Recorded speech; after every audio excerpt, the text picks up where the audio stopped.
Hi everyone, welcome back to another episode. In this video, I'm going to let you know the ways to sell tickets on Ticketmaster. In order to sell tickets on Ticketmaster, you just have to follow the simple steps. So as you can see, they've mentioned if you're using your application, then you have to go and log in into your account. When you're logged in, select your order in My Event section. Then you could go ahead and tap on the sell and sell your ticket option.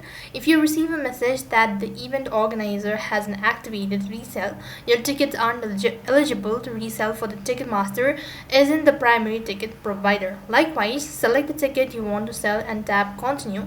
Next, follow the prompt, choose your pricing and enter a payout method. You could go ahead and skip the hassle by choosing debit card payout options. It requires no verification process on your part, and you could just go ahead and visit the FAQ section.